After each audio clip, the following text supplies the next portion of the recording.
Hello dear students. आज अपन लोग numericals के सॉल्यूशन करेंगे जो मैंने आपको कल दिए थे। ठीक। क्वेश्चन नंबर फर्स्ट था आप लोगों के पास, find the angle of incidence of ray for which it passes through the pole after reflection. मतलब आपको क्या करना था, आपतन कोण का मान ज्ञात करना था। ठीक है ना, जिसमें आपतित किरण परावर्तन के पश्चात कहाँ से गुजरती है, पोल से गुजरती है, ध्रुव से गुजरती है। तो देखना अब आप लोग इसको अपन किस तरीके से सॉल्व करेंगे। ठीक।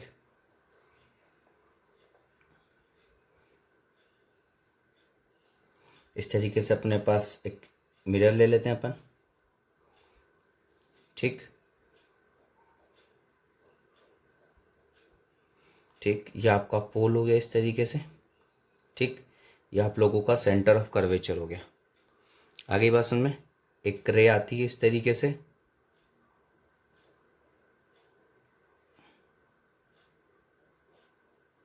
इस तरीके से एक रे आती है और आफ्टर रिफ्लेक्शन वो कहाँ से पास होती है, पोल से पास होती है।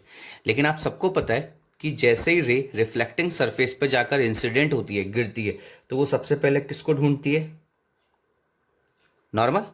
तो फैक्ट है कि अगर मैं सिंपल सी बात करूं तो ये अब मेरे पास एक तरीके से एंगल कितना हो गया, थीटा हो गया कि नहीं हो गया। और इस पॉइंट को जहां पर ये इंसिडेंट होती है, इस पॉइंट को अपन बोल देते हैं एम पॉइंट। आ गई बात समझ आप लोगों को। आफ्टर रिफ्लेक्शन ये कहां से पास हो रही है, आफ्टर रिफ्लेक्शन ये इस तरीके से किस पे जा रही है, सीधा पोल पर जा रही है। इस तरीके से कहां पे जा रही है, सीधा पोल पर इंसिडेंट हो रही है। आ गई बात समझ में आप लोगों को। तो आप बहुत ध्यान से देखना, अगर ये एंगल थीटा है तो फैक्ट है कि ये एंगल आप लोगों के पास कितना होगा, थीटा होगा कि नहीं होगा। अगर ये एंगल थीटा तो ये एंगल थीटा। ठीक है ना। और अगर ये एंगल थीटा है तो देखो जेड बन रहा है, जेड, तो ये एंगल भी आप लोगों के पास थीटा होगा कि नहीं होगा। तो अब आप यहाँ पे ट्राइंगल देखना, अपन बात करते हैं ट्राइंगल सी पी एम। ठीक है ना, त्रिभुज सीपीएम से बात करते हैं अपन लोग। तो ऐसी कंडीशन पे अब आप बहुत देखो, बहुत ध्यान से देखना कि अगर मैं यहाँ पे बात कर सकता हूं तो मैं ये भी तो बोल सकता हूं कि सी एम इक्वल टू होगा सीपी के। सी एम इक्वल टू होगा सीपी के। और ये सब किसके इक्वल होंगे, नॉर्मली अगर मैं बात करूं तो सी और पी के बीच का डिस्टेंस किसके इक्वल होता है, रेडियस ऑफ कर्वेचर के इक्वल होता है कि नहीं होता है, वक्ता त्रिज्या के इक्वल होता है कि नहीं होता है। तो ऐसी कंडीशन पे ये सब किसके इक्वल होंगे, रेडियस ऑफ कर्वेचर के इक्वल होंगे। तो ऐसी कंडीशन पर अगर ये एंगल थीटा है, ये एंगल थीटा है, और ये वाला डिस्टेंस और ये वाला डिस्टेंस दोनों इक्वल है, तो फैक्ट है कि ये वाला जो एंगल यहां पर बनेगा, ये जो एंगल बनेगा, ये एंगल भी आप लोगों के पास कितना होगा, थीटा होगा कि नहीं होगा। तो ऐसी कंडीशन पे अब ट्राइंगल, तो मेरे पास theta plus theta equal to कितना हो गया, 180 डिग्री होगा कि नहीं हो गया। तो ऐसी कंडीशन पे 3 थीटा इक्वल टू कितना हो जाएगा आप लोगों के पास, 180 degree. Then theta equal to आप लोगों के पास कितना हो जाएगा, 60 डिग्री हो जाएगा कि नहीं हो जाएगा। तो जो एंगल ऑफ इंसिडेंस अपन लोगों के पास यहाँ पर होगा, आपतन कोण का मान जो होगा, वो आप लोगों के पास एक तरीके से कितना होगा, 60 डिग्री होगा। आई नहीं आई बात समझ में आप लोगों को। ठीक। क्वेश्चन नंबर सेकंड देखिए, find the position of image. Question number first है ये। ठीक है ना, सेकंड का फर्स्ट पार्ट, सेकंड पार्ट क्या है, find the velocity of image if the velocity of object is 1 meter per second. तो देखना अब आप लोग, अगर मेरे को यहाँ पे इमेज का पोजीशन फाइंड आउट करना है तो फैक्ट है कि अब अगर मैं यहां से इसको एकदम सीधा लेता हूँ, स्ट्रेट लेता हूँ, ठीक, तो जो रे यहां से स्ट्राइक करेगी इस पे, फैक्ट है वो 90 डिग्री के एंगल पे स्ट्राइक नहीं करेगी। ठीक है ना। अब अगर मैं सिंपल सी बात करूं तो इस मिरर को मैं इस तरीके से पीछे की तरफ एक्सटेंड कर सकता हूं कि नहीं कर सकता हूं, आगे बस में। और यहां से जो ये एक परपेंडिकुलर लाइन इस पर इंसिडेंट करूंगा मिरर पे, तो फैक्ट है उतना ही डिस्टेंस पे जाके क्या बन जाएगा, अपन लोगों का इमेज बनेगा कि नहीं बनेगा। तो इमेज यहां पे कहीं पर बनेगा कि नहीं बनेगा आप लोगों के पास, आई बस में। तो अपन को पोजिशन फाइंड आउट करनी है। तो देखना अब आप लोग, इस एक्सिस को अपन पीछे की तरफ बढ़ा देते हैं इस तरीके से। अब आप देखना, अगर ये एंगल 30 डिग्री है तो ये एंगल भी आप लोगों के पास कितना होगा, 30 डिग्री होगा कि नहीं होगा। ठीक, अगर ये एंगल 30 डिग्री है तो ये वाला एंगल आप लोगों के पास कितना होगा, एक तरीके से ये एंगल आप लोगों के पास 90 डिग्री होगा। आ गई बात समझ में आप लोगों को। तो ये एंगल हो गया 30 डिग्री, ये एंगल हो गया 90 डिग्री। तो ये वाला पॉइंट, ये बेस हो गया कि नहीं हो गया, आधार हो गया कि नहीं हो गया। और ये आप लोगों के पास एक तरीके से क्या हो गया, परपेंडिकुलर लंब हो गया कि नहीं हो गया। और ये वाला डिस्टेंस यहाँ से यहाँ तक का ये डिस्टेंस आप लोगों के पास कितना है, 1 मीटर।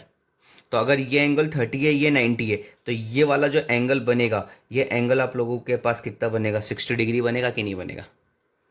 आ गई बात में। तो अगर ये 60 है तो इसका इधर वाला कंपोनेंट, इसका इधर वाला कंपोनेंट, ये जो आप लोगों के पास आ जाएगा, ये कितना हो जाएगा, ये हो जाएगा आप लोगों के पास 1 cos 60 डिग्री हो जाएगा कि नहीं हो जाएगा।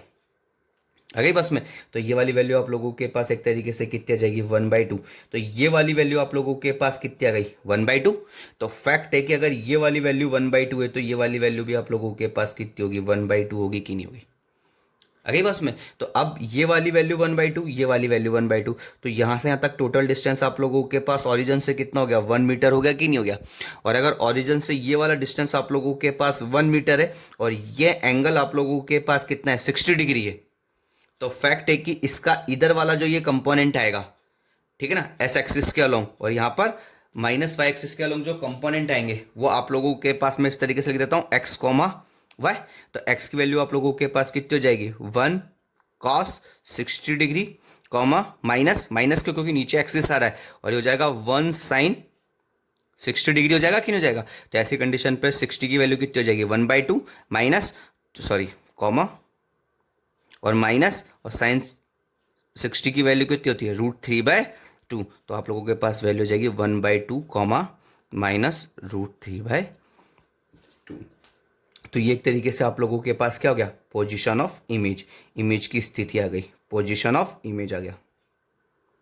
आई नहीं भाई समझ में आप लोगों को, ठीक। इसी तरीके से अब आपको क्या करना है, वेलोसिटी ऑफ इमेज कैलकुलेट करना है। अब आप खुद देखो कि अगर मैं सिंपल सी बात करूं तो ऑब्जेक्ट इधर की तरफ जा रहा है, कितने से जा रहा है, 1 मीटर/सेकेंड से जा रहा है। तो फैक्ट है कि इमेज के दो कंपोनेंट बनेंगे, एक कंपोनेंट तो बनेगा इधर की तरफ और एक कंपोनेंट बनेगा इधर की तरफ। अब देखो ये वाला जो कंपोनेंट है, ये वाला जो कंपोनेंट है, ये तो मिरर के पैरेलल हो गया ना, और ये वाला एंगल आप लोगों के पास एक तरीके से कितना बन रहा है, 30 डिग्री बन रहा है कि नहीं बन रहा है। आ गई बात समझ में। तो फैक्ट है कि इसका इधर वाला कंपोनेंट, इधर वाला जो कंपोनेंट आएगा आप लोगों के पास, वो कंपोनेंट आप लोगों के पास कितना हो जाएगा, 1 cos 30 डिग्री, और इधर वाला कंपोनेंट कितना हो जाएगा, 1 sin 30 डिग्री। और 1 cos 30 की वैल्यू आप लोगों के पास कितनी हो जाएगी, √3/2। और cos 30 डिग्री की वैल्यू आप लोगों के पास कितनी हो जाएगी, 1/2। तो यहां पे कितना आ जाएगा कंपोनेंट, 1/2। तो ऐसी कंडीशन पर अब अपन लोग क्या देख रहे हैं, मिरर इस तरीके से रखा हुआ है किसी एक एंगल 30 डिग्री पर, और जो ऑब्जेक्ट है वो इधर की तरफ तो आ रहा है 1/2 से, और इधर की तरफ जा रहा है कितने से, √3/2 से।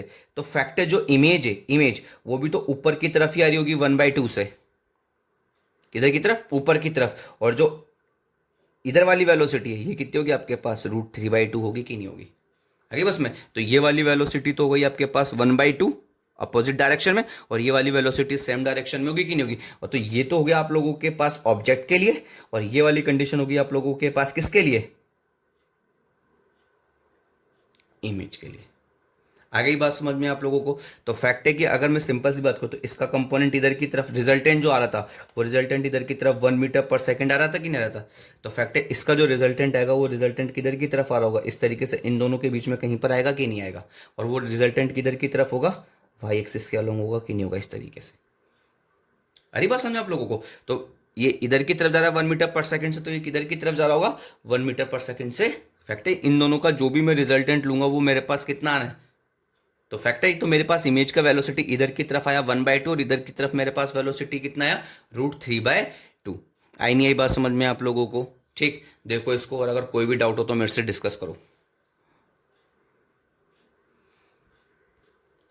नेक्स्ट क्वेश्चन देखना बेटा। इसमें कह रहा है sun rays are incident at an angle 24 degree with the horizon, how can they be directed parallel to the horizon using a plane mirror. मतलब वो ये कहना चाहता है कि आपके पास सन रेज हैं जो कि हॉरिजॉन्टल से, मतलब 36 से 24 डिग्री के एंगल पर क्या होती हैं आप लोगों के पास, आपतित होती हैं। तो आपको बताने की प्लेन मिरर का उपयोग करके, समतल दर्पण का उपयोग करके अपन लोगों को उस आपतित किरण को क्या करना है, एक तरीके से क्षैतिज करना है उसको, ठीक है ना। जो क्षैतिज दिशा है उसके अपन लोगों को क्या करना है, पैरेलल करना है, समानांतर करना है। आई बात समझ में आप लोगों को। तो देखना अब आप लोगों को कहना क्या चाहता है, वो यही तो कहना चाहता है कि आप लोगों के पास एक रे आ रही है इस तरीके से, ठीक है ना। आप लोगों के पास एक रे आ रही है इस तरीके से, इंसिडेंट रे, इस तरीके से इंसिडेंट रे, ठीक। ये हो गई आप लोगों के पास आपतित किरण, इंसिडेंट रे। आई बात समझ में आप लोगों को? ठीक, और ये हो गया आप लोगों का क्षैतिज, हॉरिजॉन हो गया ये, ठीक है ना। ये अपन लोगों के पास एक तरीके से हॉरिजॉन्टल लाइन हो गई, और इस हॉरिजॉन्टल लाइन से ये कितने डिग्री का एंगल बना रहा है? एक तरीके से 24 डिग्री का एंगल बना रहा है। ये तो कहना चाहता है। अब आपको बताना है यहाँ पर कि प्लेन मिरर को अपन कितने डिग्री के एंगल पे रखें। मान लेते हैं कि अपन प्लेन मिरर को, ठीक है ना, अब अपन को बताना है कि प्लेन मिरर को अपन कितने डिग्री के एंगल पे रखें कि जो इंसिडेंट रे वो एक तरीके से हॉरिजन के क्या हो जाए? पैरेलल हो जाए। अब यही तो हॉरिजॉन्टल लाइन है, तो इसके पैरेलल आ जाए, मतलब जो रे है वो इस तरीके से यहां पर आ जाए, कहीं पर इस तरीके से, जो कि अपने पास एक तरीके से क्या होगी? रिफ्लेक्टेड रे होगी कि नहीं होगी? तो अब अपन को, अब फैक्ट है कि अपन को यहाँ पे कोई ना कोई एक मिरर रखना पड़ेगा, और मिरर कुछ इस तरीके से रखेंगे कि नहीं रखेंगे अपन? देखो, ठीक, ये मिरर रख दिया अपन लोगों ने यहाँ पर इस तरीके से,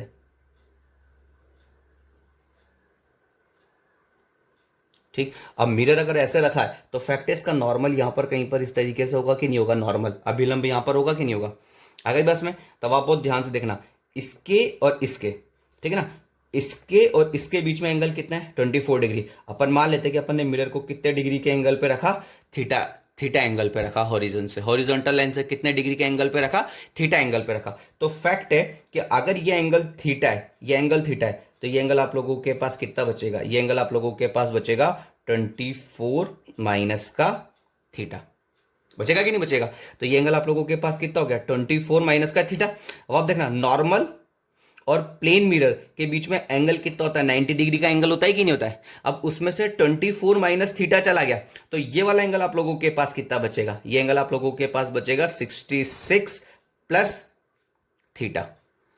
आई बस में, क्योंकि देखो, अगर मैं 24 minus theta plus 66 plus theta को अगर ऐड करूंगा तो 90 डिग्री आना चाहिए, तो थीटा से थीटा कैंसिल, तो ये आप लोगों के पास 90 डिग्री आ गया कि नहीं आ गया? तो अगर ये 24 माइनस थीटा है तो इस वाले एंगल को कितना होना पड़ेगा? 66 प्लस थीटा। तो आप खुद देखो कि जो एंगल ऑफ इंसिडेंस है, आपतन कोण है, वो आप लोगों के पास 66 प्लस थीटा होगा कि नहीं होगा? तो फैक्ट है कि अगर आपतन कोण इतना है, एंगल ऑफ इंसिडेंस इतना है, तो ये भी तो 66 प्लस थीटा होगा कि नहीं होगा? ये आपके पास आर हो जाएगा। आगे बस में, तब आप इस पूरी लाइन को देखो, इस पूरी लाइन को, ये अगर मैं बात करूं तो ये पूरा कितना है? 180 डिग्री एंगल बना कि नहीं बना आप लोगों के पास? यहां से यहां तक ये 180 डिग्री बना कि नहीं बना? आगे बस में, तो अब आप लोगों के पास ये टोटल कितना हो जाएगा? ये हो जाएगा I plus R plus 24 degree equal to कितना हो जाएगा? 180 डिग्री हो जाएगा कि नहीं हो जाएगा? आगे बात समझ में आप लोगों को? तो ऐसी कंडीशन पे अभी कितना हो जाएगा? 66 plus theta plus 66 plus theta plus 24 degree equal to कितना हो जाएगा? 180 डिग्री हो जाएगा कि नहीं हो जाएगा? तो ये अब आप लोगों के पास एक तरीके से कितना हो जाएगा? ये आप लोगों के पास हो जाएगा 2 थीटा इक्वल टू, और ये कितना हो जाएगा? 60 120, ठीक है ना, 120 और 144 150, ठीक है ना, और 156। तो आप लोगों के पास 180 डिग्री माइनस का 156 डिग्री हुआ कि नहीं हुआ? तो आप लोगों के पास यहाँ पे कितना बचेगा? Theta equal to 2 theta equal to यहाँ पे बचेगा आपके पास 24 डिग्री। तो आप लोगों के पास थीटा की वैल्यू कितनी आ जाएगी? 12 डिग्री। मतलब क्षैतिज से कितने डिग्री के एंगल पर रखना पड़ेगा आप लोगों को? क्षैतिज से 12 डिग्री के एंगल पर आप लोगों को रखना पड़ेगा। देखो अब आप लोग नेक्स्ट क्वेश्चन देखिए। अब आप लोग क्वेश्चन क्या कह रहा है? Find the diameter of the image of the moon formed by a spherical concave mirror of focal length 11.4 meter. The diameter of the moon is 3450 kilometer and the distance between the earth and the moon is 3.8 into 10 to power 5 kilometre. आगे बस में आप लोगों को एक concave mirror दे रखा है, ठीक। कॉन्केव मिरर से अपन लोगों को क्या करना है? एक मून का इमेज फॉर्म करना है। अपन लोग, अब फैक्ट है कि जो मून है वो डिस्टेंट ऑब्जेक्ट है, एक बहुत दूर है, मतलब अनंत पे मान सकते हैं अपन लोग। तो फैक्ट है कि इसका जो प्रतिबिंब बनेगा, जो इमेज बनेगा, वो कहाँ पे फॉर्म होगा? आप लोगों के पास फोकल प्लेन पे फॉर्म होगा कि नहीं होगा? तो ऐसी कंडीशन पे अपन क्या करें? एक रे को तो बिल्कुल एज इट इज अपन यहां से सीधा भेज देते हैं, और ये रे पोल पे जाकर इंसिडेंट होगी, रिफ्लेक्ट होकर वापस आ जाएगी। और एक रे को अपन कहां पर भेजते हैं? एक रे को अपन इस वाले एंड से सीधा पोल पर भेजते हैं, इस तरीके से। अब जो यहां से रिफ्लेक्ट होके जाएगी वो इस तरीके से इधर निकल जाएगी, और जो भी इमेज फॉर्म होगी, जो भी मून की इमेज फॉर्म होगी, वो यहाँ पर कहीं पर इस तरीके से फॉर्म होगी कि नहीं होगी। ठीक, तो ये एक तरीके से आप लोगों के पास क्या हो गया, इमेज ऑफ मून हो गया कि नहीं हो गया। आ गई बात समझ में। अब आपको पता है कि इमेज, अब जो मून है उसका डायामीटर आप लोगों को कितना दे रखा है, उसका डायामीटर दे रखा है आप लोगों को यहाँ से यहाँ तक का जो डिस्टेंस दे रखा है वो दे रखा है 3450 किलोमीटर। तो मैं इसको ऐसे भी तो लिख सकता हूँ 3450 × 10⁻³ लिख सकता ना। और मून और पोल के बीच का डिस्टेंस भी अपन लोगों को, अर्थ मतलब distance between earth and moon भी अपन लोगों को दे रखा है।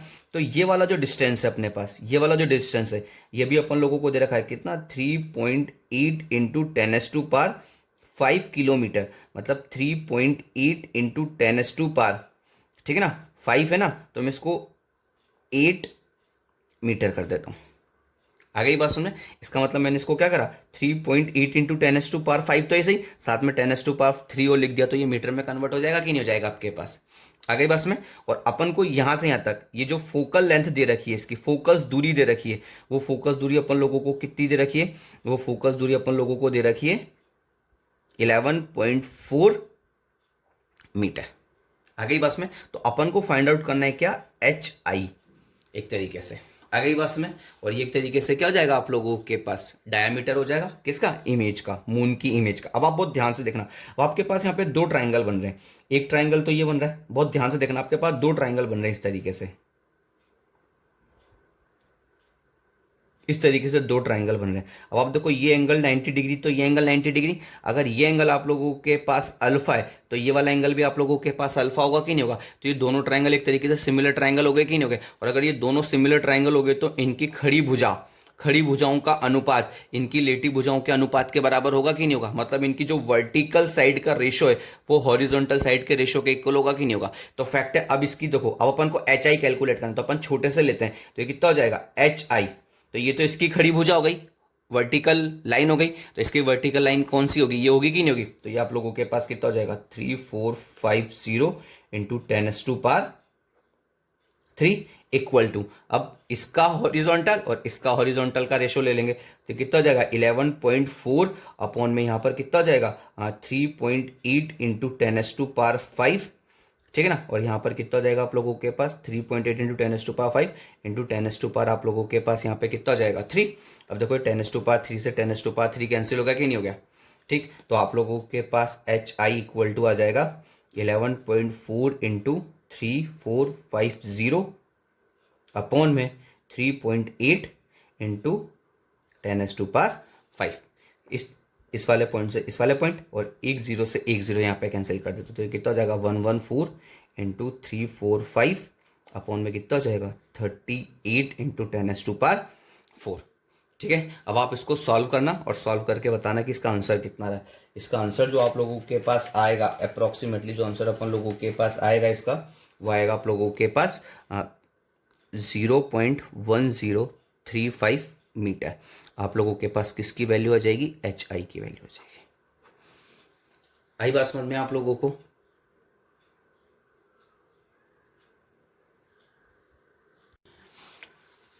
अपन लोगों के पास अब नेक्स्ट क्वेश्चन है, find the velocity of image at time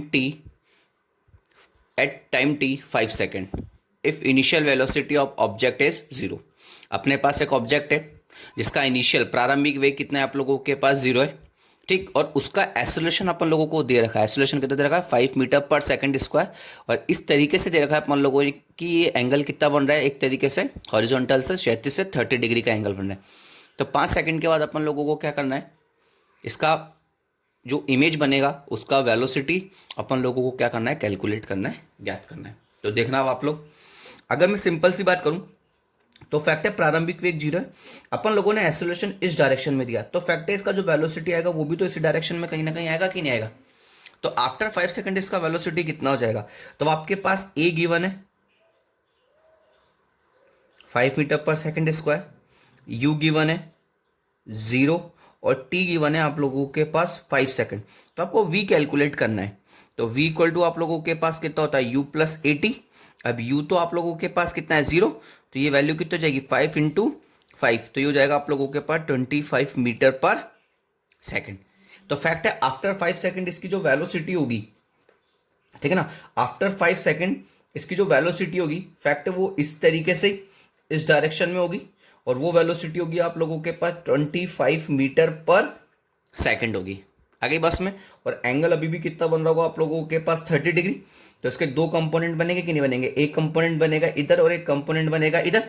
इधर वाला कंपोनेंट आप लोगों के पास कितना बनेगा, वो बनेगा 25 cos 30 डिग्री। इधर वाला बनेगा 25 sin 30 डिग्री। तो फैक्ट है अब जो इमेज है वो इमेज भी इधर की तरफ कितना वेलोसिटी से आएगी, 25 cos 30 डिग्री। और ये वाला कंपोनेंट आप लोगों के पास as it is same direction में होता है, तो ये भी कितना होगा 25 sin 30 डिग्री। तो ऐसी कंडीशन पे जो वेलोसिटी ऑफ इमेज अपने पास बनेगी वो कितनी बनेगी अपन लोगों के पास 25 cos 30 डिग्री माइनस आई कैप। माइनस आई कैप क्यों, क्योंकि इधर की तरफ जा रहा है, प्लस 25 sin 30 डिग्री। और यहां पे कितना जाएगा आप लोगों के पास जे कैप। तो ये वैल्यू आप लोगों के पास कितनी हो जाएगी 25 cos 30 की वैल्यू कितनी होती है √3/2, माइनस साइन आगे आ जाएगा आई कैप प्लस, और यहाँ पे कितना हो जाएगा 25/2 जे के। ये अपन लोगों के पास एक तरीके से क्या निकल के आ जाएगी, वेलोसिटी ऑफ इमेज निकल के आ जाएगी। आगे बात समझ में आप लोगों को।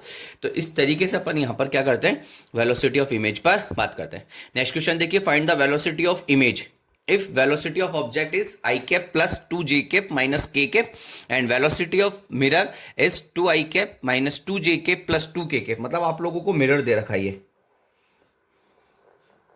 और मिरर को अपन नॉर्मली किस में लेते हैं, एक्स वाई प्लेन में लेते हैं, ठीक। और ये अपन लोगों के पास एक तरीके से क्या होती है, जेड एक्सिस होती है कि नहीं होती है।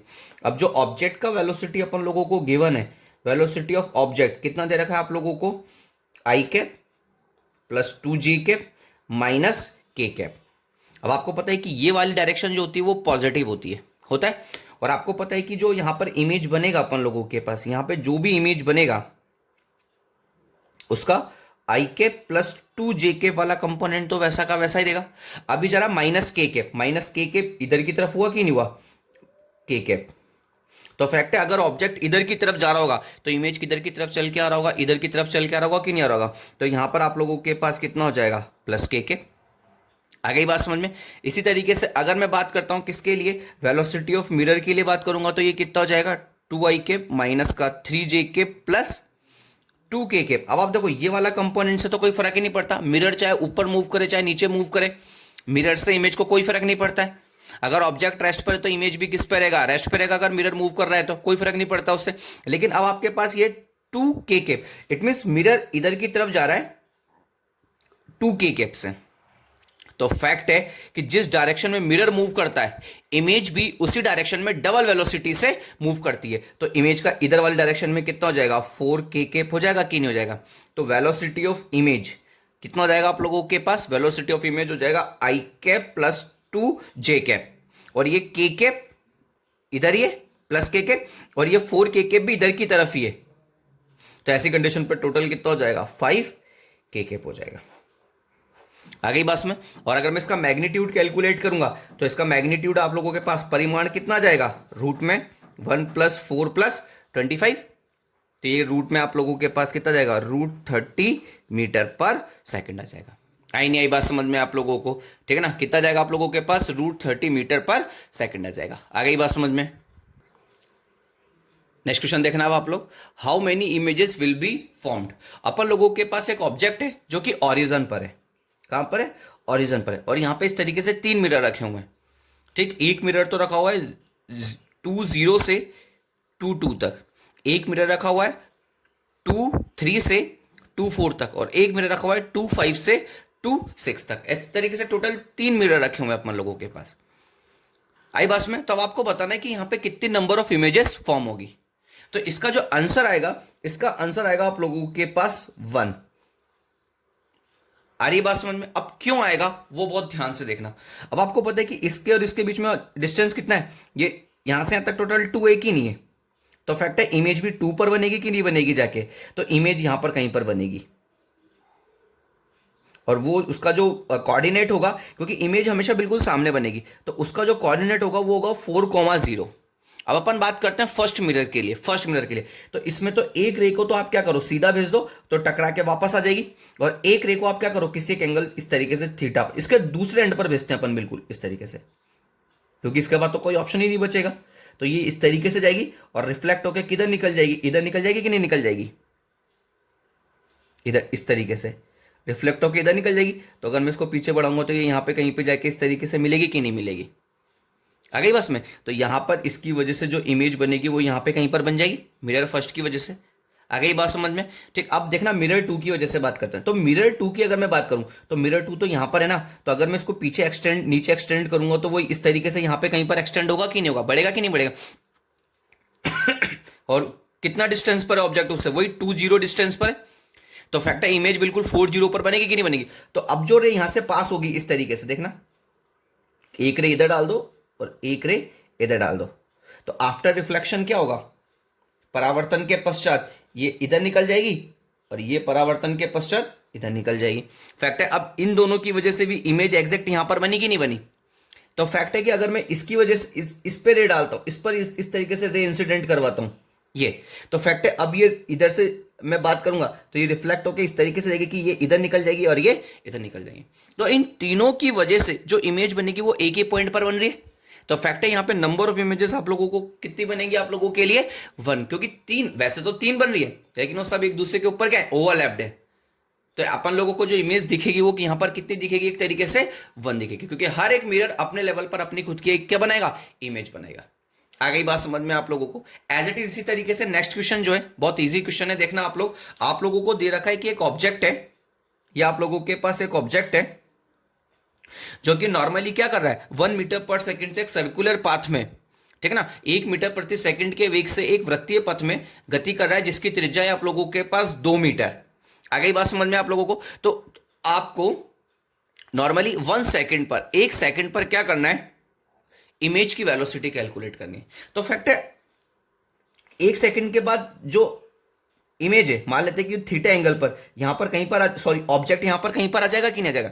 और अगर ऑब्जेक्ट यहां पर आ जाएगा तो इसका अब यूनिफॉर्म चल रहा है, ठीक है ना, क्या कर रहा है, यूनिफॉर्म सर्कुलर मोशन कर रहा है वो।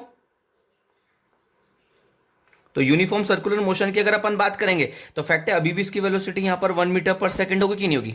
लेकिन मुझे ये एंगल थीटा कैलकुलेट करना है। तो आप सबको पता होता है कि v इक्वल टू कितना होता है, ओमेगा इंटू आर होता है कि नहीं होता है। तो फैक्ट है ओमेगा इक्वल टू कितना हो जाएगा, v अपॉन में आर। तो ओमेगा इक्वल टू आप लोगों के पास v की वैल्यू कितनी है 1, r की वैल्यू कितनी है आप लोगों के पास 2, तो ये 0.5 रेडियन पर सेकंड आया कि नहीं आया अपन लोगों के पास, आ गई बस में। तो ऐसी कंडीशन पे ओमेगा इक्वल टू कितना होता है, थीटा अपॉन में टी होता है कि नहीं होता है। ठीक, तो अब आप लोगों के पास यहां से थीटा की वैल्यू, थीटा कितना जाएगा, थीटा इक्वल टू हो जाएगा ओमेगा इंटू टी। तो ओमेगा की वैल्यू आप लोगों के पास कितनी है 0.5 और टी की वैल्यू कितनी है 2। तो आप लोगों के पास जो थीटा की वैल्यू आएगी, थीटा की वैल्यू आप लोगों के पास एक तरीके से 1 आ जाएगी कि नहीं आ जाएगी, ठीक है ना। और अपन जो भी बात करेंगे वो रेडियन में बात करेंगे, तो ये जो वैल्यू आएगी ये रेडियन में आएगी कि नहीं आएगी, 1 रेडियन। अगली बात समझे आप लोगों को। ठीक, तो ऐसी कंडीशन पर अगर अपन देखें यहां पे, ठीक, तो थीटा की वैल्यू आप लोगों के पास 1 रेडियन आ गई। तो अगर मैं सिंपल सी बात करूं तो अगर ये एंगल थीटा तो ये एंगल भी थीटा होगा कि नहीं होगा। ठीक, तो फैक्ट है कि अगर ये एंगल थीटा तो ये वाला एंगल 90 माइनस थीटा होगा कि नहीं होगा। और अगर ये वाला एंगल 90 माइनस थीटा है तो ये वाला एंगल आप लोगों के पास वापस कितना हो जाएगा, थीटा हो जाएगा कि नहीं हो जाएगा। तो फैक्ट है कि अगर ये वाला एंगल आप लोगों के पास थीटा हो गया तो ऐसी कंडीशन पर आप बहुत ध्यान से देखना, इसको इस तरीके से बना देते हैं अपन एक बार दोबारा, इस तरीके से इधर था। ठीक, ऑब्जेक्ट यहां पर कहीं पर, इसका वेलोसिटी इधर की तरफ है 1 मीटर पर सेकंड। ये एंगल आप लोगों के पास थीटा हो गया, तो फैक्ट है ये भी थीटा हो गया, तो ये 90 माइनस थीटा, तो ये वाला एंगल आप लोगों के पास वापस कितना हो जाएगा, थीटा। तो वेलोसिटी के 2 कंपोनेंट बनेंगे कि नहीं बनेंगे, एक कंपोनेंट बनेगा इधर और एक कंपोनेंट बनेगा आप लोगों के पास इधर। तो फैक्ट है कि अगर मैं बात करूं तो यहां पे इसका ये वाला कंपोनेंट आप लोगों के पास कितना आ जाएगा 1 कॉस थीटा, और इधर वाला कंपोनेंट आप लोगों के पास कितना आ जाएगा 1 साइन थीटा। तो अपन को पता लग गया कि जो मिरर है, मिरर के सामने जो ऑब्जेक्ट है इस टाइम पर उसके दो कंपोनेंट, एक कंपोनेंट इधर की तरफ बन रहा है वन कॉस थीटा और एक इधर की तरफ बन रहा है वन साइन थीटा। तो फैक्ट है जो इमेज होगी वो वन कॉस थीटा से ऊपर ही जा रही होगी, लेकिन अब ऑब्जेक्ट जा रहा है इधर। तो फैक्ट है मिरर ऑब्जेक्ट जा रहा है इधर की तरफ, तो जो इमेज जाएगी वो किधर की तरफ जाएगी, जस्ट इधर जाएगी, किन जाएगी, और वो आप लोगों के पास हो जाएगा वन साइन थीटा। तो वेलोसिटी ऑफ इमेज जो आपके पास आएगी वो आप लोगों के पास आ जाएगी आई, मतलब वन साइन थीटा आई कैप, ये वाला डायरेक्शन आई कैप पॉजिटिव होता है, प्लस वन कॉस थीटा, और यहां पर आप लोगों के पास कितना हो जाएगा, जे कैप हो जाएगा। आई नहीं आई बात समझ में आप लोगों को। और आप सबको पता है थीटा की वैल्यू आप लोगों के पास कितना है, वन रेडियन है, वैल्यू पुट करो और इसका आंसर क्या। अब अगर आप चाहें तो रेडियन को किस में कन्वर्ट कर सकते हैं, यहाँ पे डिग्री में कन्वर्ट कर देंगे, तो एग्जैक्ट जो भी वैल्यू आप लोगों को कैलकुलेट करनी है वो आप यहाँ पे पुट कर सकते हो कि नहीं कर सकते। आई नहीं आई बात समझ में, तो सॉल्व करो बेटा इसको, ठीक है ना। और अभी भी कोई डाउट हो तो आप लोग मेरे से डिस्कस करना। नेक्स्ट लेक्चर, कल के लेक्चर में अपन लोग मिरर फॉर्मूला पे क्या करेंगे, डिस्कस करेंगे। आई बात समझ में, ठीक बेटा।